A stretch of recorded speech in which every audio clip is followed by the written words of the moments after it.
right. Thank you guys so much for coming to the 3D printing workshop. Yes.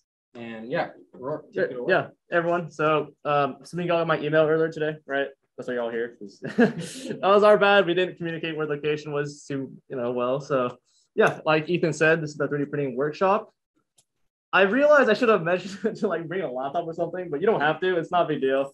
If you have one, that's great. If you don't, well, hey, you at least learn something, hopefully. And we're recording this, so theoretically, you'll be able to view it sometime and then be able to recreate the steps on your devices later at home or something. So anyway, a little bit about me before we get started. This is just how you spell my name. Yeah, that's Rourke Chow. Choosing to use a Typhlosion model because it's a 3D printing workshop and it's 3D models, right? So I'm an EE major. These are my specialties: applied electromagnetics, RF circuits, microelectronics, and photonics. A little bit about what that actually means. Basically, antenna work as in electromagnetic antennas. Metamaterials are electromagnetic materials with optical properties. And then imaging is like neuro scanning, if you will. And then this is just kind of like an example of the things I work with on a daily basis. That is a Dove prism, which is a light rotating object that rotates the output image without rotating the input image. So it's kind of like a signal processing unit, if you will. Anyway, for the actual workshop itself, this is our plan. We're gonna begin with the idea of 3D modeling. Then we'll do a little bit of 3D modeling, and then we'll go over 3D printing and how you can access the printer, which is like right over there. It's not in this exact room, but like if you go to the next trailer, you'll find it. Yeah, so we have two 3D printers, but one of them is currently down. So we only have one currently functional. So unfortunately, there'll be a little bit of a delay on that side, but hopefully we'll get the other one up and running pretty soon. And then I spent last night calibrating the currently running one. So that should be good for everyone who is in need of a 3D printer or an EC5 if you want to do something with that. There you go. So we'll begin with what is 3D modeling? Before we start with this, does anyone here have an idea of what 3D modeling is? Yep. Can anyone describe to me what it actually is though? Yep. You basically just make online whatever you want as an object. So, yeah, right. Literally like 3D. Mm-hmm. Yeah. So she's correcting the idea that you're taking this an idea and making it into like a 3D object. But the general idea of the mathematical version of that is a little bit more complicated. We'll go over what that actually means and how we basically use a mathematical model when we use programs that we'll be covering in this workshop as well. So begin first with some popular applications. Again, Pokemon, because it's a very popular title, and then the new game came out yesterday. So yeah. So in video games, I'm sure we've all played at least one of these three games here. So these are all 3D models, right? And then in movies, each of these is a 3D rendered model that's been post-processed to look a lot more realistic and fit into the background a lot better than, say, what I just showed you in the previous slide. And especially in engineering, 3D models are really useful, right? So on the bottom left is basically the, I guess, noise that's caused by an electromagnetic antenna. This is a building that's somewhat generic build in AutoCAD or so. And then that would be a gear, because gears are useful in everything. So what is modeling? We start with a simple box, right? And this box can be any size, doesn't really matter. But when you take a lot of these boxes and you add a little bit of color to them, you can get something that looks like that, right? So you have Mario, and we're all familiar with Mario, right? So make sure. Okay, great. So this is the result of taking a two-dimensional box, right? Just simply length and width, but then, well, length and height doesn't matter. And then you add a little bit of depth to it, and you get a cube. And this is what we're focusing on today. So this is the basis of everything we're working with. We'll call that a pixel. That's not really too relevant right now, but that little cube right there, you add a bunch of those, add a bit of color, and you get a much more detailed and three-dimensional model than the one above it. So we'll do some terminology real quick, and then we'll go from there, because I think it's good to know the terminology before you actually dive into the modeling part. First thing is a model is a body made from a collection of 3D points. What that means, basically, you're taking a bunch of those little cubes, like I mentioned earlier, and creating something new out of them. Even this Among Us character, who doesn't look like a cube, is inherently made out of a bunch of cubes, just maybe, say, 10,000 cubes, something on a very, very small detail, kind of like an integral. And then you get something that does not look cubey. A mesh is a polygon structure of a 3D model. And for a mesh, you're basically just taking what we had before and getting the polygon mapping of that. So you can see here that when we have the one on the left, the little rabbit guy, he doesn't look that great. But as you add more and more polygons, you get much more complex and realistic looking models.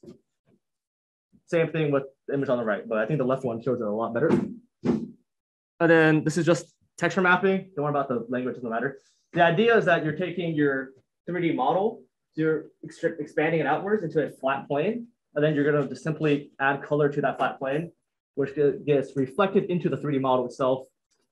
And so you get that right there. So here's some more examples of how the three are inherently linked. So a model, like I mentioned, is the object. And so it includes texture, animation, and print. As in, when you're texturing something, you're texturing the model. When you're animating something, you're animating the model. And when you're printing an object, you're printing the model, not the mesh or the texture map. Now, when we come to the mesh, it's the wireframe in the model, right? As we saw with the rabbit, you're having a bunch of polygons that compose the rabbit, and you're seeing how the polygon version of it looks like. And so, like I said, polygonal construction of 3D model, which basically just means the vertices of an object.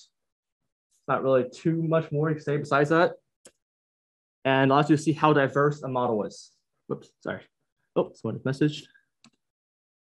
Oh, yeah, okay, good. Let me make sure. All right. Oh, here we go. There. So you can see the detail, as we saw with the rabbit. As you add more polygons, it gets a lot more detailed, it becomes a lot more rabbit-like than being like a simple weird block guy.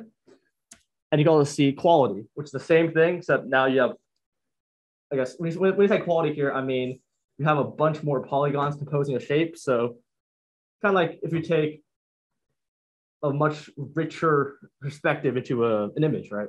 If you increase the resolution, you'll see more stuff, and you'll see it in a higher quality. And so we have the texture map. It's basically just a map describing the colors of the model. That's really all I can say about that. So here's an idea of the mesh versus the model and the texture map version of the model. So the mesh right there, polygon, and then when you apply the texture map to the model, you get a rabbit. And you can see how they're differently structured, because the rabbit lets you go and actually animate things versus the mesh, which is a static image or a static model. And then you take something like Minecraft, right? You have a blank little guy right there. That's just a model without any texture mapping at all. So it comes I guess, colored, but it's really just boxes. You don't really see anything with them. Then you get the texture mapping, which is Steve character. And then you apply that and you get Steve. So that's the main idea of texture mapping to a model. And next we have, oh, sorry, that's not the right thing. We went way down way too far. Technical difficulties, my guys. All right. Sorry. My bad. Let's see, where are we? Here we go. Okay. So this right here is a little bit more relatable to what I said earlier, which is about the whole math idea. Basically, when you take a 3D model, you want to be able to know how it moves, right? Since we're talking about animation, animation is basically just moving a bunch of points in space across more points in space over a certain amount of time. So to do that, you want to mathematically model it, which is a thing called NURBS. And honestly, this isn't that important to you guys. All you guys need to know is that you're just taking kind of like a cut of the cylinder and making a little curve out of it. And then CAD, which is computer aided design, is kind of the whole purpose of this workshop, just learning a little about CAD and how we can use that in 3D printing. So just a little recap of what we just talked about. Yeah. Any questions so far? No? Okay. So how do you actually rig? Because I've been talking about animating all that stuff, but what does that really mean, right? And so we have that little GIF right there of a little dude walking. That's probably a little more complicated than it actually looks. Since, again, you're taking a bunch of points, right? You're rotating them, moving them in space, all that stuff. So if you were to do this by hand, this is like maybe like 10,000 little mathematical models. So it's good we have computer-aided design so that they can just do it for us and not have to actually sketch it out. And so we begin with this right here. This is in the idea of rigging, right? Like I said earlier, this is simply a character walking. But of course, rigging doesn't apply to just simply humanoids. We can also have something that looks like this. Everything you see here is rigging. And then with Flygon as well, it's the same idea, just simply apply different creatures and different shapes. So again, this is a little summary of what I just said. If you have a character walking, you're basically just taking multiple positions in time and applying them to a very quick interval. So it looks like it blends together to make a walking animation. And then for 3D printing, it's a little different because now we don't have an animation. So we take the specific snapshot. So we wanted, say, this image right here where he's walking downwards. When that happens, we take that specific image and we 3D print that. So with 3D printing, it's a lot more limited. We only get one option, right? So stuff like this. Rigging still happens, just not taking an animation. So you're taking a little image within the animation. So we have different ways to actually rig characters, right? You have a classic T-pose and you have an animation or a character in movements. The one on the left is a lot more important to 3D modeling because you want to have a character built without any muscle deformation. So you can see here on the right how the character, when he bends his arms, you can see a little bit how his arms don't necessarily align properly. Whereas on the left, you can see how, oh, yes, on your left, yes. You can see how the character's arms are perfectly still. And you can move them up and down, whatever you want with them, versus on the right, it looks a little bit harder to do. So the idea, again, that T-pose is just an easier way of simplifying animations with people. But for 3D modeling, for 3D printing reasons, you want to go with the one on the right because you can't actually physically move the 3D print without breaking it once it's printed. So you don't want to use a T-pose unless that's what you're going for. And so there's different versions of a neutral pose, which is what a T-pose really is. There's an A pose and a T-pose. So T-pose on the left, A pose on the right. We won't go too much in detail about this because it's not all that relevant to what we're talking about. But the main idea, again, is that you want to not have muscle deformation and you want to be able to see all the details in the characters. So this is an extremely useful tool for 3D modelers, animators, but not really for 3D printing reasons. This, on the other hand, is a very important thing for 3D printing, supports. If you don't have supports, you have a character that looks like this. When you have supports, you have a character that looks like the one on the left, which doesn't even look like the same character, really. But then once you start removing the supports, you get back to the initial character. The importance of that is if you don't have supports, you get something that looks like this when you 3D print it. So I'm on my hand right now for those on the Zoom. But it's basically just like a phone stand that broke because there was no 3D printing support, so the parts didn't print correctly. Yeah, sure. Okay. Let's see. Yeah. So why supports? So I'm not gonna go into the physics behind it because it's not all that relevant. But as we all know, there's a weight force, right? So when you apply a lot more weight to something and there's nothing holding the weight in place, it's gonna start falling down. Simple as that. So a support is the thing, it's all like branch looking guy right there. Those things act in unison to support an object. And the more you have, the more supported it is, but the harder it is to actually remove them. Because again, they're made out of the same material as the actual print itself. So right here on the left side, you have little branches supporting this tube. On the right side, you have a lot more of these branches supporting the tube. So it's a lot sturdier, but again, much harder to actually remove from the supports. This is another image of what happens without supports. Without supports, they start dragging downwards simply due to weight. With supports, it maintains its shape, but then you have to post-process and remove the supports themselves. So supports are these right here, and this is the actual shape itself. And if you're wondering what the little like things are right here, they're extruders. We'll go over that later on.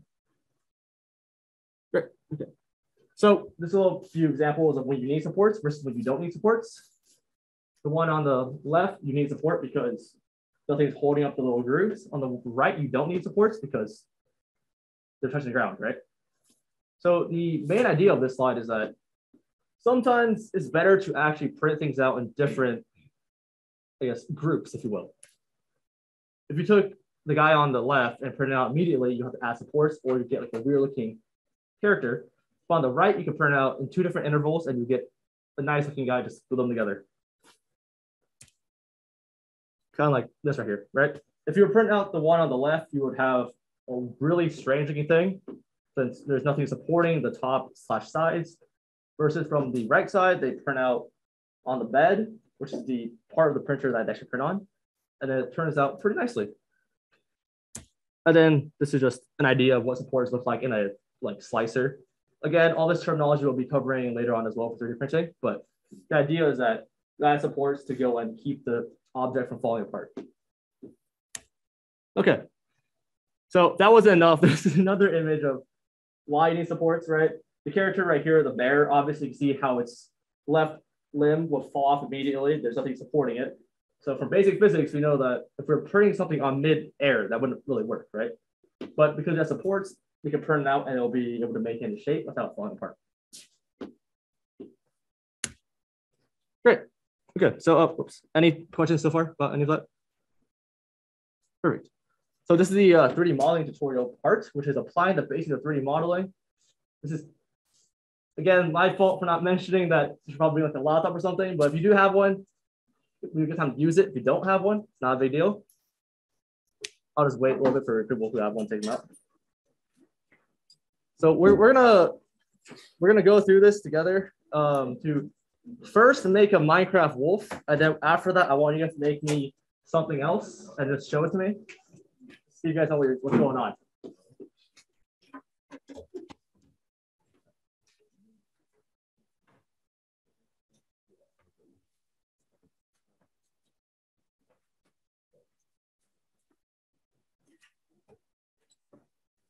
Oh yeah, it might be better if we like if you don't have a laptop to work with someone next to you. That way we can kind of have something looking all right here.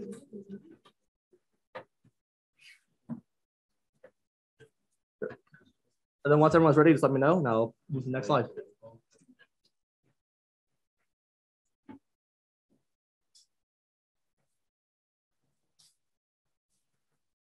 All right, is everyone good?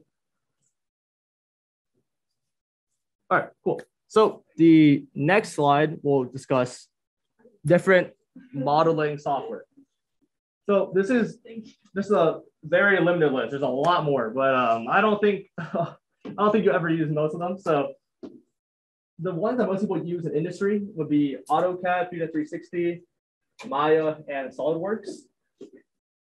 Admittedly, I was gonna initially do this workshop with Fusion 360, but then I tinkering around with it, and I realized it's kind of cumbersome, honestly. If you never 3D modeled before, and it makes it very difficult for new, I guess, learners to actually learn what's going on and how to apply that to what they're doing.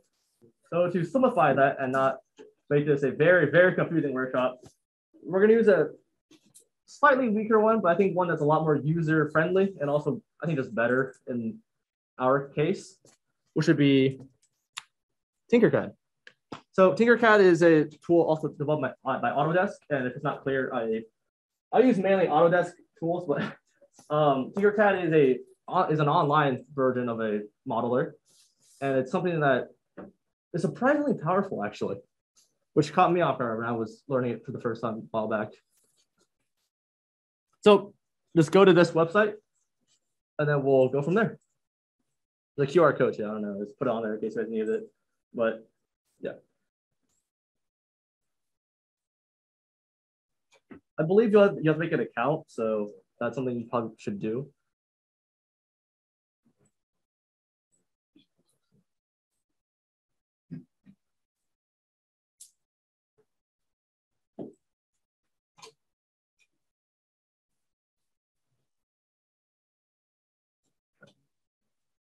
Then once everyone's there, we'll go to the next parts.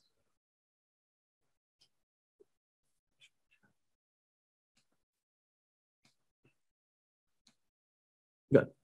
So we're gonna build a Minecraft wolf, which is our objective. So I'll be showing us how to use different techniques in this while we do this. And give me a second. I need to put my, there's a set of notes I want to make sure I cover when I do this. So I wrote myself a list of that earlier. Okay, there we go. Cool. Good. So this is going to be our schematic I'm going to follow. All right. It looks kind of hard at first because, I mean, it's a Minecraft wolf that looks kind of weird, but we'll figure it out as we go. I'm going to use a trackpad with this, which is not what I'm accustomed to. So we'll be using this together. Okay. Yeah. So once everyone makes an account, just go to the 3D designs portion. As you can see here, I'm on 3D designs. Don't go to circuits, just stay at 3D designs. And then create a new design. So left click on that button. And then you'll be given this little guy right here. Kind of interesting. Once we're all here, I'll move on and show you guys different things we can do with the actual shapes that we're given, how we can model from there.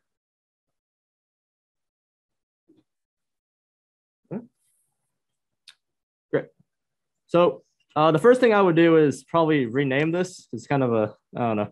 The automated generated names are kind of weird. So just name it like Minecraft Wolf or something. It's up to you. All right. And then the first thing we want to do is know how to actually move around this plane, which is called the work plane. And the way that you move around it is simply use your right button, hold it down, and you can move around. Another way to do it is if you want to go and just move the little like guy right here at the top left. You see, you might not be able to see it, but there is going to be like this little cube guy. You can move him around too. It's the same way.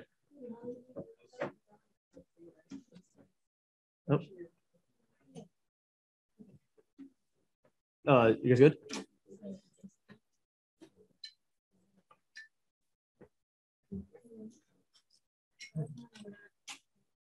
Sir, that's I was wondering for a second, and then you can drag the button on there.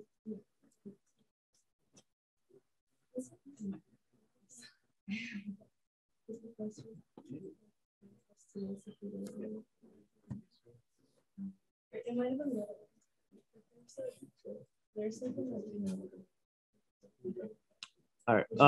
Is everyone good with that part?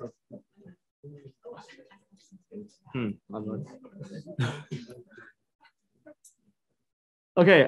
So the next thing we want to do is we want to actually be able to make something. So to make something, just go to the right side under where it says basic shapes, and then click on the rightmost box. So this like color looking box, left click on that, and then you could drag it into the screen. All right. So we all have this box on our screens, right? Yep.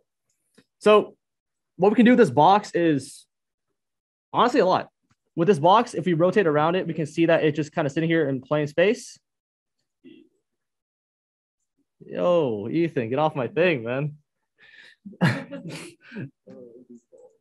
But yeah, so with this like this, if you left click on the box, you can go and sorry. Okay.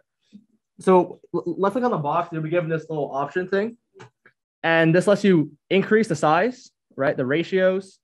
It also lets you rotate it, and then you can also go and move it horizontally, vertically, or really any way you want. So we'll use that to just simply play around and get this guy look like this. So try to have him so he's like standing up like that. Maybe not this exact angle, but maybe a little bit better. Something like that. Let's see. Okay, well, that's good enough. Yeah, so just move him around and then have him. So start this. Have it so that he's at 270 degrees, which you can also do right here. If you wanted to increase different things, you can go and have different options. So you want to increase the step size, the radius, all the like. Okay.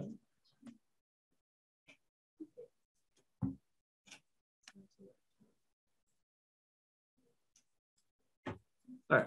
The next step after we rotate our guy around would be, let's go and see what happens if we increase the radius, right? So if you increase the radius, you'll get it more and more spherical until you have something that looks like this. It's not really the most important thing ever, but it's a nice way of getting spherical looking objects out of a box. And then from there, we're going to go and make a hole within a box of this shape. So I'll make sure everyone has this little shape right here, right? So something looks like that guy right there. You'll have that. Good. And then next, drag this cylinder in.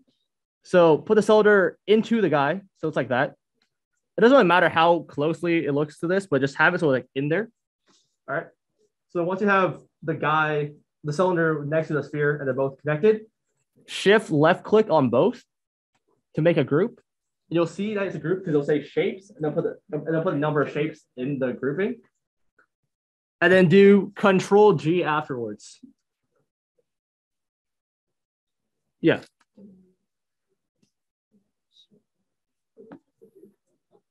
Oh, you guys good?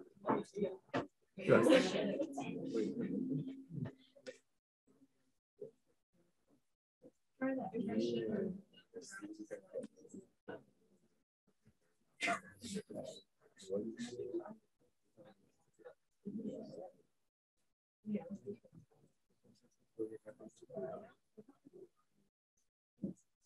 The cylinder wasn't such a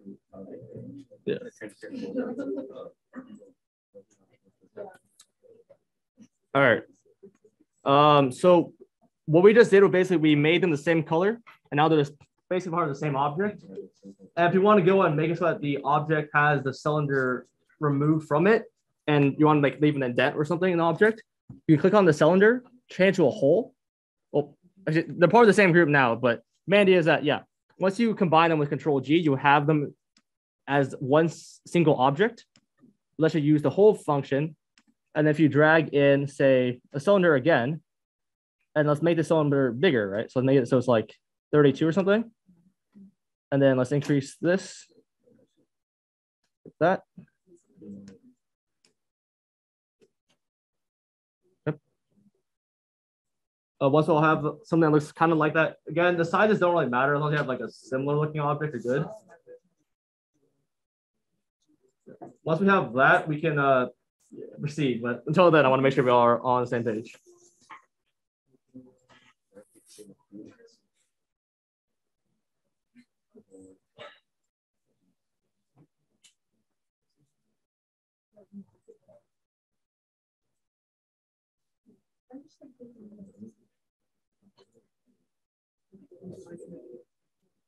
Yeah. No. So you put the cylinder over it. So if you go underneath it, you'll see that I have the two shapes overlapping.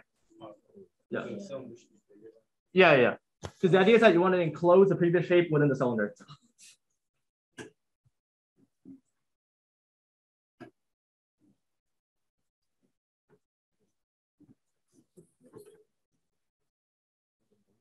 You might want to work with him on that. Yeah.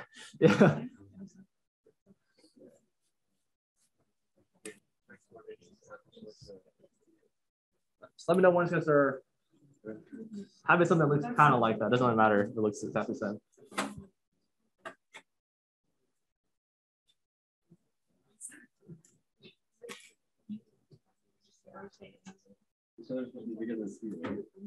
Yes.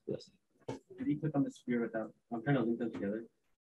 Do shift left click and then Control G to link the sphere with the cylinder from before.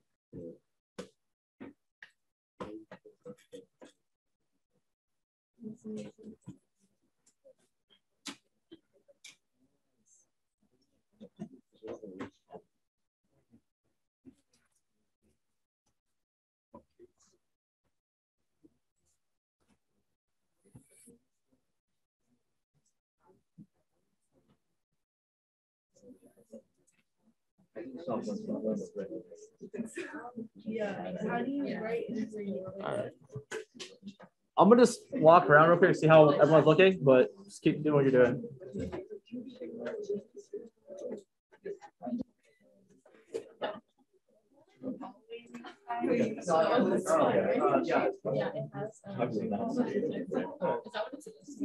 Yeah. Let's put it as a whole.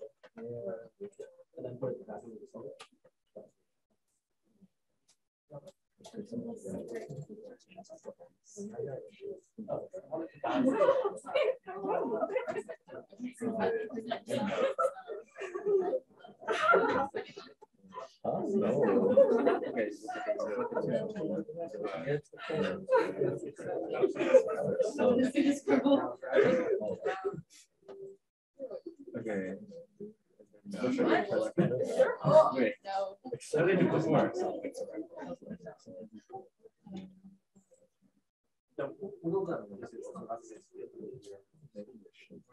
Yes. I know though. That's kind of really.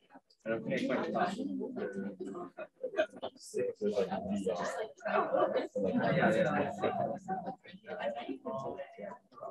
You put like a list. So I bet there are ideas, honestly.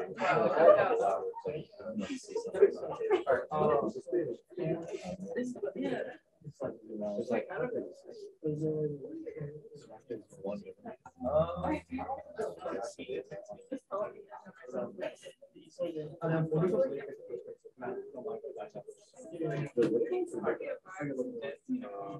Wait, so if it's yours inside the cylinder, how do we select it? So we like, yeah.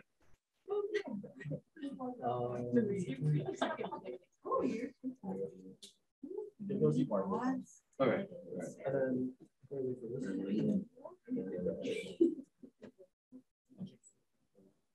Nice. All right. You guys good too? Okay.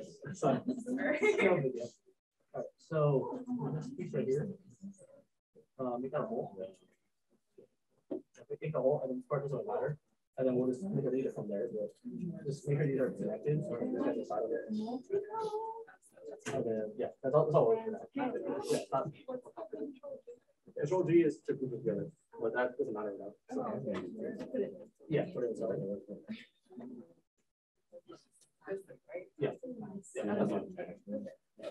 That's fine. Wow. All right. Okay. So from there, oh, sorry, someone put it in chat. Control V, yeah. Okay. So after we do all of that, we want to go and delete the guy now, right? So the way that works is, once again, again, that's my bad for not realizing that some of you guys have Macs. That's yeah.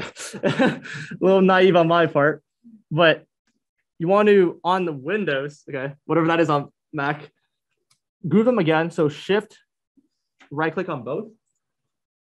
But left click, sorry. Shift left click on both. And then now do Control G again. And you'll see that you created an indent in the shape of the previous shape that we put over it. So what we just did was basically we put a hole in there, and then we combined objects, did Control G to remove the hole from the other object. So that's the way you, I guess, change object appearance, if you will. All right. So we all have like a cylinder with like a hole indent in it now, right? Nice. Okay. So that was, that's probably the most complicated you'll actually get. And this is pretty simple once you go from there. But after that, let's go to the second row. The third option right here, this little scribble guy. So you can see on this, you guys see on the projector, that dude right there. Drag him in, and you'll be given this kind of screen. It's on the right side, second row, third object. So once you drag him in, you can just simply draw whatever you want, and it'll come up in a 3D model.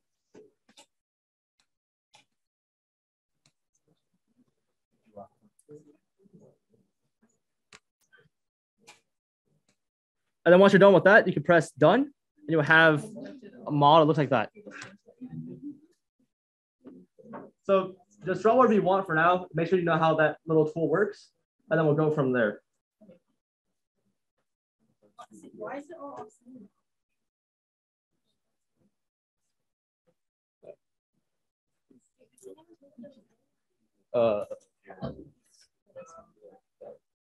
I think there's There's your option. it was just too internal. Oh, you made He's like, no. And then we're using.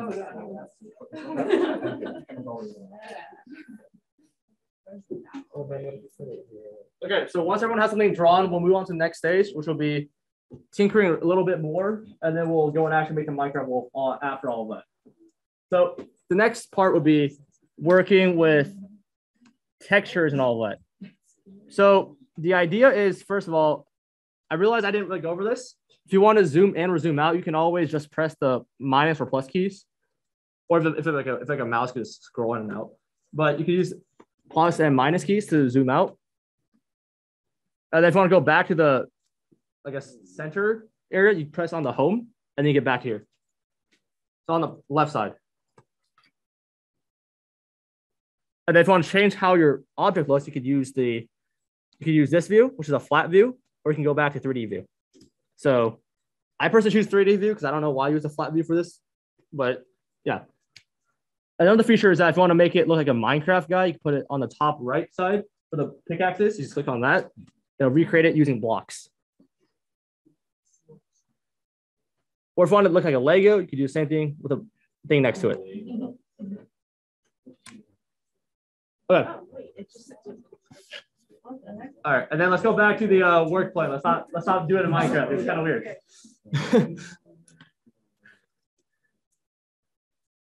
Okay, so from here, let's go and use the text feature. So just drag the text in, and then you can change your text to be anything you want. You can just, I don't know, make it like general rated or something, just a cow. All right, I should be. Okay. And then with this, you can just simply change what you want to do with it. If you wanted to make it different colored, you can. And if you wanted to make it indent in a shape in the form of the text, just make it a hole again and then do what we did earlier. So that's what we'll do right now. Drag in another box and then make sure that this box is bigger than your text. Okay. And then simply connect both. Oh, whoops. Sorry, I need to move this up a little bit.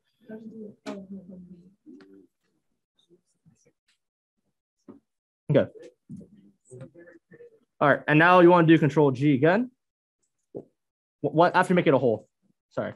So make your text a hole, and then combine them with a Shift left click, then Control G, and then you get it into the box.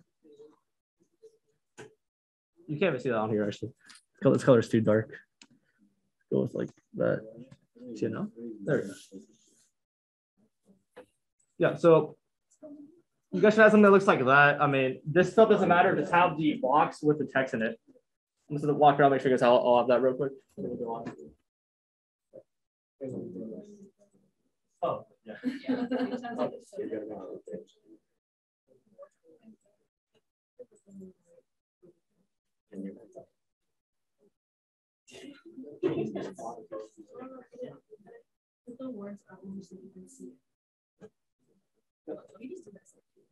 Yeah. Might be able to just ship out.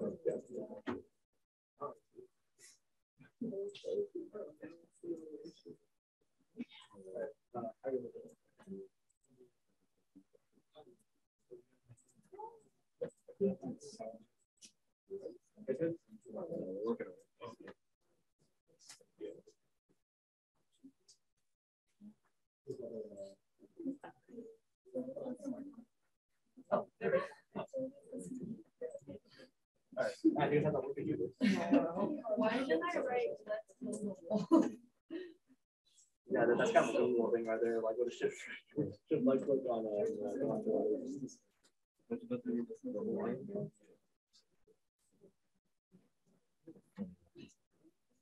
Does anyone have a Mac by any chance? You know what shift left click is on Mac? Right. Yeah. Shift left click is right. Right click. Okay. What's it up? Yeah, I'm back. I think, oh no, that's control. Oh, I'm sorry. No. Bro, controlling everyone here, man. What are you doing? You know what control is. Yeah, if an idea is fine. I mean, that's my bad. I'm translating to Mac. Oh. send me an email later and I'll send you guys the translations tonight. All right. So from here, let's make a Minecraft wolf. This is up to you guys to make. I'm not gonna make one with you. So I want you guys to actually make one using what we covered. And then after you make it, put some text in his back. So I want to see some like text embedded into his back. Okay. So I'll go back to this slide, and then give you guys 15 minutes. Great. So after you make the Minecraft wolf, again, just put some text in his back, and then I want to see the text embedded into his back. Then you're good.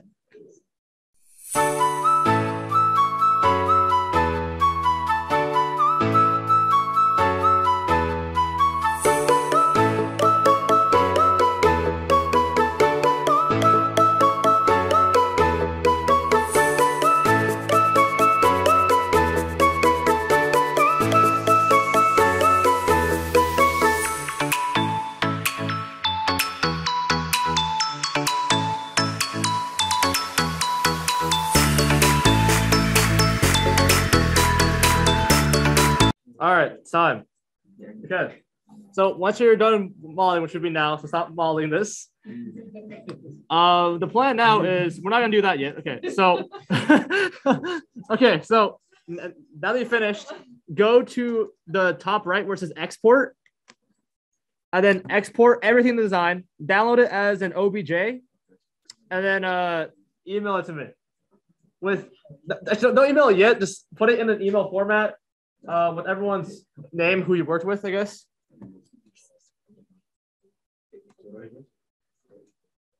Yeah. So do the OBJ, then send it to my email, which would be my first name at UCSB.edu. So this email right here. So that email right there.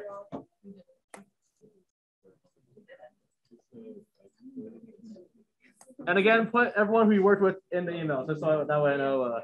Yeah. Who the wolf belongs to.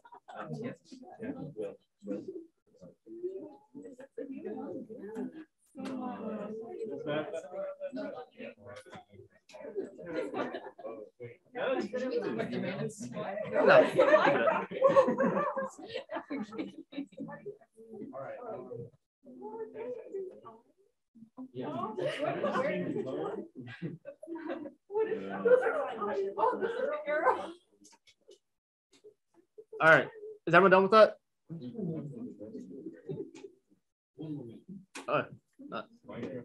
So Ethan, where's yours at, man? I got notification. You're here too.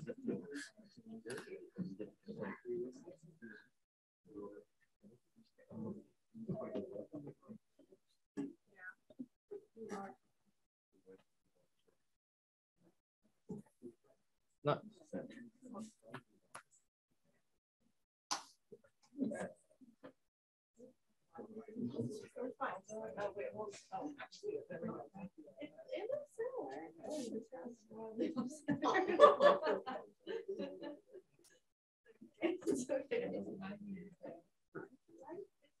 All right, so once everyone's done, we'll move on to the next part of this workshop. So it'll be kind of interesting, I think.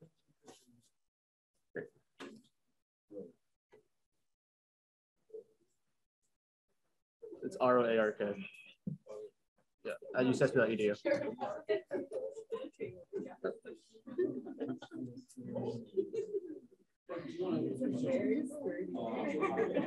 Oh no, I'm not done yet. No. Yeah, we're like halfway through. You're just on the left slide. Oh yeah, I'm on there for the email. Yeah, for the email.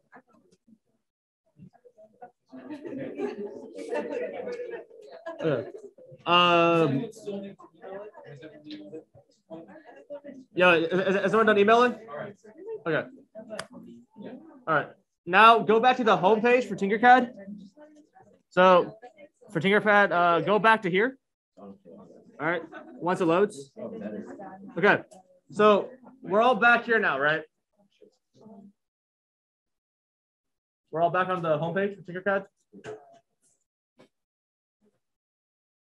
Okay. So once we're all back on the home page, I need to pull this up actually. Hold. Where am I? Where am I in this? Okay, hold. So we're back on this one. All right. So now now that we've all had some experience making a Minecraft world, which is basically just blocks, right? And you're working with one object, I want you guys to make me a new file and then make this. A Pepe. This exact one. Based off this image within the next 10 minutes. Oh, yeah. And then send it to me again.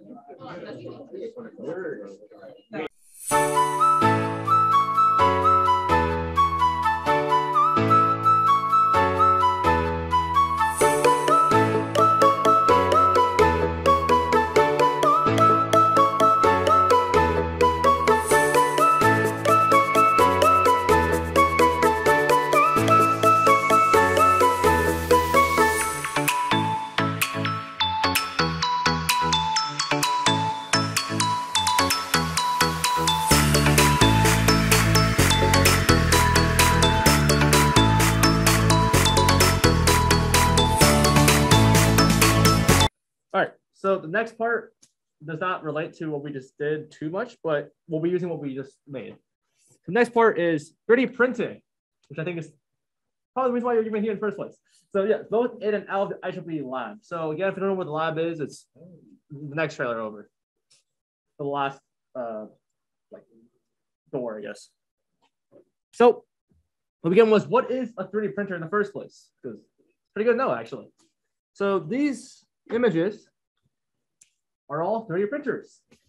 Even though they might look different, they all are really the same thing, just differently built, right? Because you see here in the leftmost one that it's basically just this inside of the enclosure. Same thing with the one on the right side. So the most bare bones 3D printer is the one in the middle. This is a 3D printer compared to a 2D printer. Obviously, you can see how 2D printers are a lot more compact, but 3D printers look cooler because you can get a rabbit versus like blank paper. So nice. So let's do some terminology real quick before we move on to hands-on things. First idea is filament. So filament is your ink in this case. So instead of printing out with really expensive ink, you're printing out with slightly less expensive filament that comes in a lot more variety. So filament usually is bought in 1 kilogram or 2.2 pound or 2.2 pounds for like $20 something depending on what you get. So it's not the worst. We have a few pounds of it over in the lab. Currently, we're using white filament because white filament is the easiest to paint on, right? Since you can't really get the filament to print out what you just made too well. So I saw people adding color to their Pepes and all that. But if you print out your Pepe, it would not be colored. Or if it was colored, it would be one color. So you can paint it yourself. Common filament types. There's POA, ABS, and PETG. POA is the most readily accessible. It's the one that most people use. And it's one that we use in the lab. It's the one that I personally recommend using just because it's probably the easiest to work with. It's the safest one, in my opinion, too. And if it doesn't like work too well with printing, it's not too hard to fix. Versus ABS, which is toxic, first of all, so you don't want to touch that. And then PETG is just pretty expensive to get from what I've experienced anyway. Next, the bed. So I briefly mentioned this earlier, but the bed is the surface that 3D printing actually happens on. So everything that happens in a 3D printer happens on this little platform in the middle. So this guy is moved up and down with motors. And then you'll see this little device above it that prints out ink. Well, not ink, but filament in this case. And then creates the object on top of this bed. And that little object is called an extruder. So the extruder moves and processes the filament. So if you look at the right side, you can slightly see it. You see how there's this huge system with like a fan on top, all that stuff. Basically, the filament processes all this filament at very high temperatures, talking like 200 degrees Celsius. And then it has to cool the filament down, cools the extruder down. The filament doesn't want to be cooled yet. Then it prints it out, and then the filament pretty much rapidly cools due to the nature of PLA plastic. So a nozzle is basically where the filament leaves the extruder. So you can kind of see it on the right side, well, left side actually, where it just kind of builds a little white image around that nozzle, but that's the actual nozzle right here on the right side. So ports. So we are kind of familiar with this now, and we probably hate it now. But the idea of supports, again, is that they're overhangs to add to models for correct positioning. So you can see here how if you want a dinosaur guy to look proper, we want to use supports to keep him in place. Otherwise, he'll fall apart. Same with that dog over there. And of course, the little man right there. STL. So we use a lot of OBJ files, but STL is the one that most people use for ready to print 3D models. I'm not really sure what the difference is, to be honest with you, about like why one's preferred over the other, but STL is the preferred method in most cases. Of course, OBJ is on the file for most common types, so it doesn't matter which one you use, they'll all be processed and you can always use them. So a slicer, I briefly mentioned this in the beginning, but a slicer takes your little file that you just made, so the OBJ in your case, and then it slices in different parts that can then be 3D printed. So think of it like you're making a cake, right? If you want to have different layers to the cake, you slice it into different pieces first, and then you make the cake layer by layer. The same idea. Or if you were to like say use Legos, right? When you build a giant tower, you're building it layer by layer. Same thing in this case, but with plastic. Warping. We saw this with the support slide and why supports are necessary. If you don't have supports, they can warp, but they can also warp if they're not attached to the bed correctly. What that means is that if the plastic starts lifting off, which happens especially when the plastic is very cooled by the time it touches the bed. So typically you want to have the bed be heated as well, which we'll all cover later as well. Okay, so post-processing. This is probably the part that most tedious because we're enhancing the quality of a print. So I'll pass this around for you guys to see. But this is a little guy I printed out last night. It's an articulated T-Rex with a top hat. So this is one print. I had no support for this guy. You can move him around however you want. But there's a lot of post-processing work necessary for this guy. So pass him around. Okay. So just a little recap of the terminology we just covered. The main idea that you need to know is what is filament, what is a bed, what are supports, and what is a slicer? Everything else can be a little bit extraneous. So the reality of printing is not always so nice. Sometimes you have a lot of issues with the prints, which you'll quickly see. So this is how a printer works, by the way. So we'll play this real quick. Okay. So the printer just simply goes back and forth and prints out things using the filament, which is at the bottom right. It feeds through the loop, and it comes out the extruder. We have a Raspberry Pi up there because we're going to be able to remote into the printer. And that's kind of why that is there. But yeah, that's the actual process of printing things out. Sometimes you get things that look like this, though. So you saw the phone stand thing that I passed on earlier. That's what happened without my supports.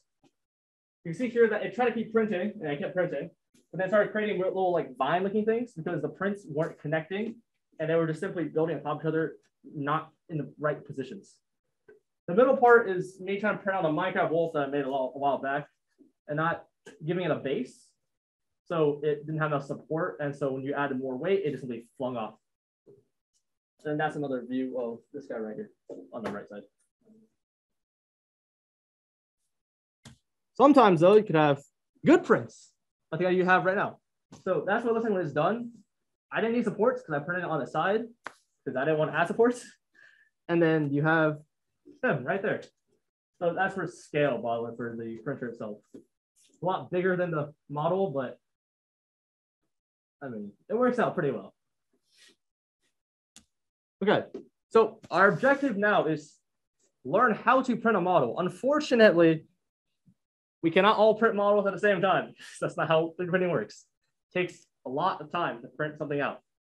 So I'm not gonna have every single one of you print out something because that will take like eons. Instead, we'll print out one model randomly. I'll just choose it from my email. And then we'll kind of watch a little bit as it prints. First thing I gotta do is figure out the slicer we're gonna use. Here's a few slicers.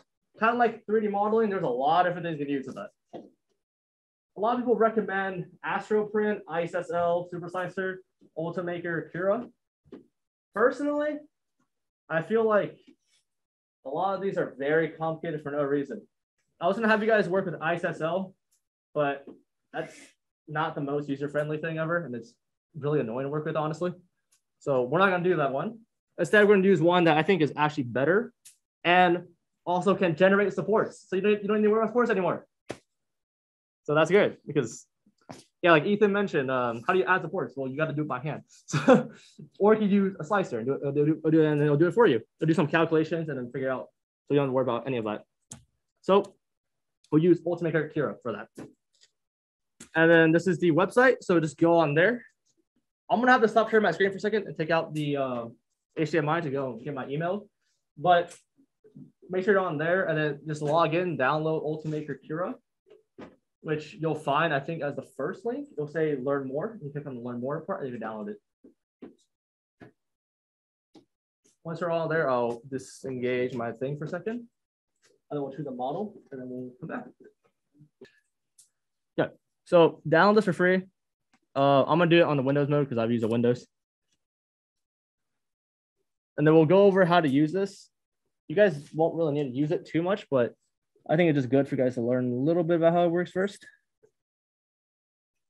Also, if you're in EC5, something I need to show you guys after the workshop is done that you guys can use Tinkercad for. I think it'll be kind of useful since you guys haven't learned any of the circuit analysis techniques yet.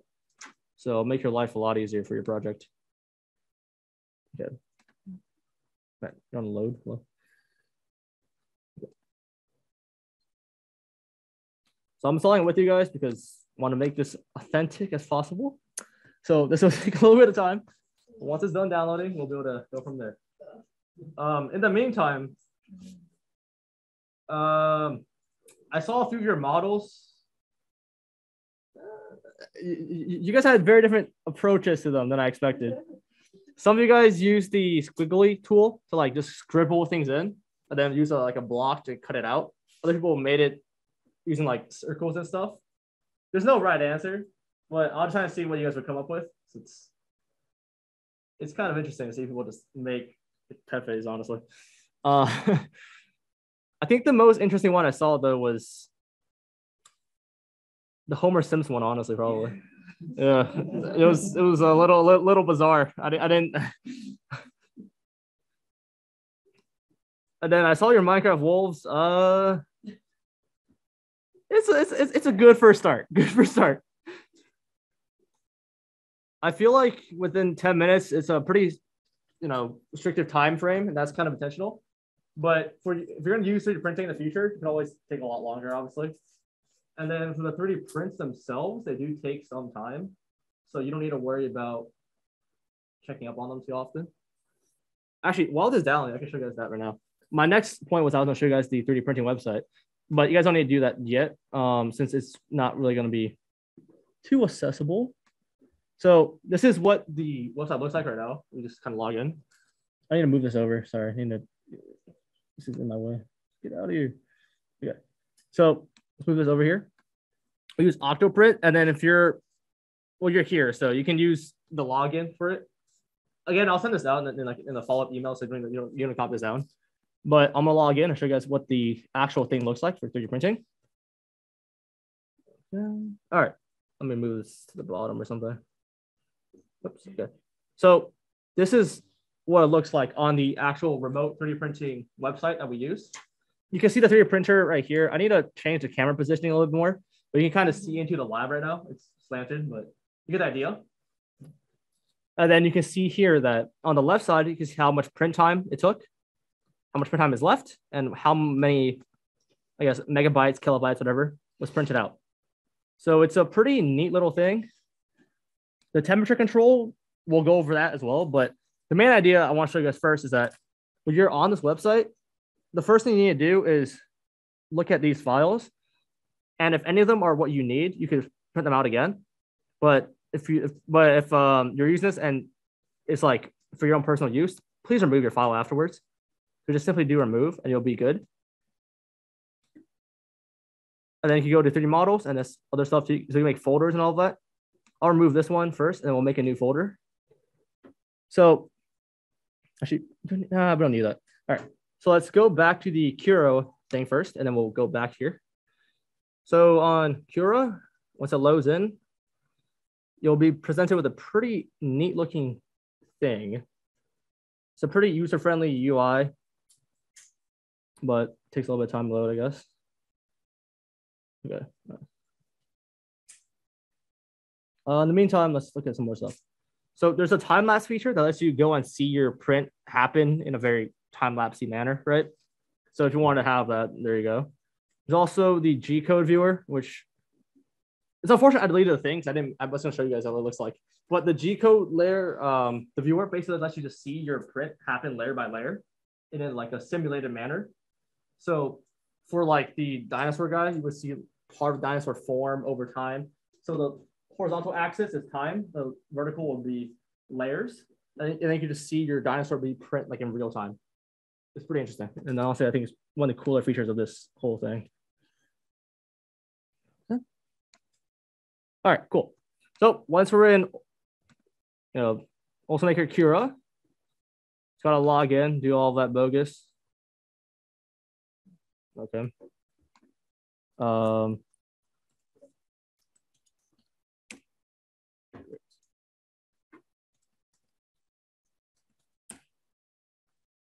what the?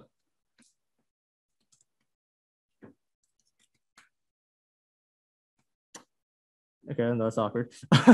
I'll fix it later. The point is, I don't think you need this. We'll just skip it for now. Do I need this? I don't think I need this. Okay, here we go. All right, so for this to work, you want to do add a non-network printer. And then you can simply close out of this part right here, whenever it lets me load it. Okay, there we go. And then you want to go down for now to the Creality 3D part. So just keep scrolling down, you get to this right here. And then you'll find the Ender 5. Use Ender 5 because we have an Ender 5 Pro, not Ender 5 Plus, which is the same size, I believe, as Ender 5. So just use the Ender 5 right here, and it'll default settings for you. Then press next, and it'll get things set up. Perfect. All right. So here, you don't need to worry about any of this stuff. All of this is completely unnecessary to you. Just keep it default. And go next, yada, yada. You can skip this part. Okay, so we have this screen now. Are we all on the screen? Or something like this?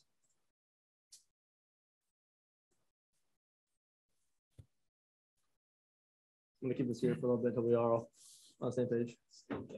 Oh, that's all good. We go. Actually, I'm gonna turn my laptop on while I do it.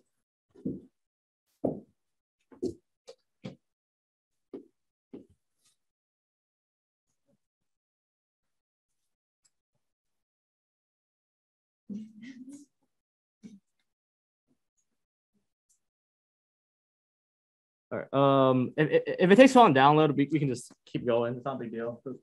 It's pretty user friendly, and then again, it'll be recorded things so you can watch it and you can help with it. But yeah, does anyone have the thing downloaded by any chance? Okay.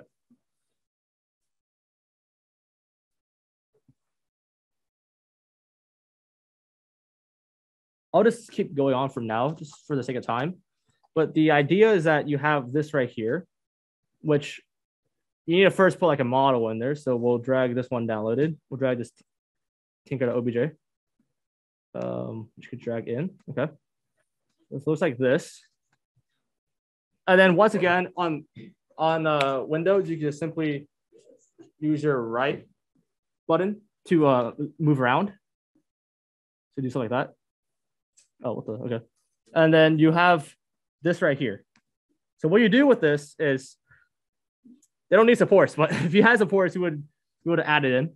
So the idea is that you click on this guy, and then you can reposition it on your bed. So where you want to print out on your 3D printer. You can also lock the model so that way it can't move. If you wanted to, you can change the scaling. So we could like say make it way longer, right?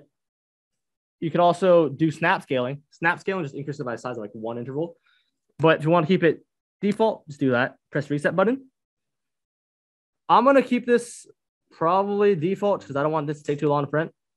And then here, this button lets you rotate it, obviously. So you can just simply rotate things. If you wanted to make it like really weird, you could do something like that.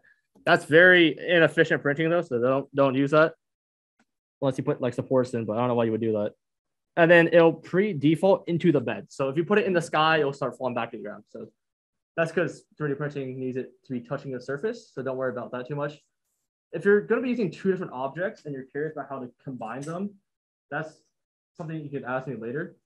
For the sake of time, I don't want to go over that stuff right now. But then here, you can mirror it. So what I mean by that is if you see how I have the blue arrows up and down, if I press the down one, it'll mirror it so it flips upside down. That's pretty useful if you want to make, say, two little characters facing each other. You can do something like that. Otherwise, you can just simply put it back normal. Okay. Now, if you had something like this right here, this is support blocker. It's not too necessary right now. But if it needed supports, that would be a way to add supports. And then we can turn this on. Okay, so here we go. If you click at the top right where it says standard quality, all that stuff, you'll be given this weird looking thing. The first important thing that you need is to go to custom, honestly, so you can see more stuff. All of this stuff is, well, pretty relevant, honestly. But the quality, keep it default, 0.2 millimeters. For the walls, you can keep all of that default. None of that really matters. Top and bottom, again, default. But for the infill, that's up to you. I keep it default for this because I think it's easier to print and looks kind of nicer. But if you want to play around, you play around with it. The material part is the most important part. So with this material, this will change what it defaults to. I've seen a lot of success with PLA at 215 at 65. So I personally would change it to 215 at 65, but other people get away with 260. So just do 215 and then 65 for the bed. That usually prints out very nicely and it sticks to the bed very well. And then for the speed, you can ignore that. You can ignore all of this stuff for now. Supports, just simply click on generate supports and I'll generate it for you automatically. You won't see it yet, but when you click on the slice button on the bottom right, it'll start showing you everything with supports included. And then bed plate adhesion, that part you can keep skirt. It's not too big of a deal. If you want to do a raft, you can. All that does is basically add like support to your thing. So you can see how it's like kind of like a brick right now. It will add a smaller looking brick underneath it to keep it down as opposed to flying up. So once all of that's done, you can simply press slice. And then once it's done slicing, you'll see something nice show up. Okay. So it tells you how long it's going to take to print. And then it'll update for your 3D model. Obviously, this doesn't need an update because it's a brick.